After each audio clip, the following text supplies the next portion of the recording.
السلام علیکم پیارے بھائیوں اور بہنوں، جیسا کہ آپ سب کو پتہ ہی ہوگا کہ 21 مارچ 2023 کو پاکستان میں جو زلزلہ آیا ہے، تو دوستو زلزلہ انتہائی شدید زلزلہ تھا۔ اب میں آپ کو یہ بتانے جا رہا ہوں کہ زلزلہ آتا کیوں ہے، اور میں اپنے سے نہیں بتا رہا دوستو، بلکہ ہماری اماں جو تھی یعنی اماں عائشہ صدیقہ رضی اللہ عنہا، ان کا قول ہے، وہ میں آپ کو سنانے جا رہا ہوں۔ تو چلیے دوستو سن لیجئے کہ زلزلے کی اصل وجہ ہوتی کیا ہے، زلزلہ آتا کیوں ہے، سن لیجئے۔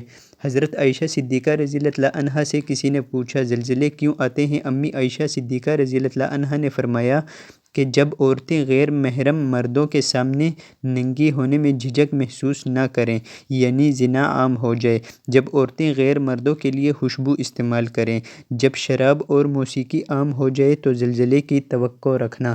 تو دوستو اگر ہم اپنے معاشرے کے بارے میں سوچیں تو یہ تمام چیزیں آج ہمارے معاشرے میں جڑ پکڑ چکی ہیں، عام ہو چکی ہیں۔ تو ہمیں چاہیے دوستو کہ ہم خود بھی ان کاموں سے بچیں، اور ہماری جون سی عورتیں ہیں، ہماری جون سی بہنیں ہیں، ان کو بھی تلقین کریں کہ ان کاموں سے بچا جائے۔ تو دوستو کیسی لگی آپ کو آج کی یہ انفارمیشن؟ اگر آپ کو یہ انفارمیشن اچھی لگی ہو تو اس ویڈیو کو ایک لائک کر دیجئے، اور مزید اس طرح کی ویڈیوز دیکھنے کے لیے چینل کو سبسکرائب کر دیجئے۔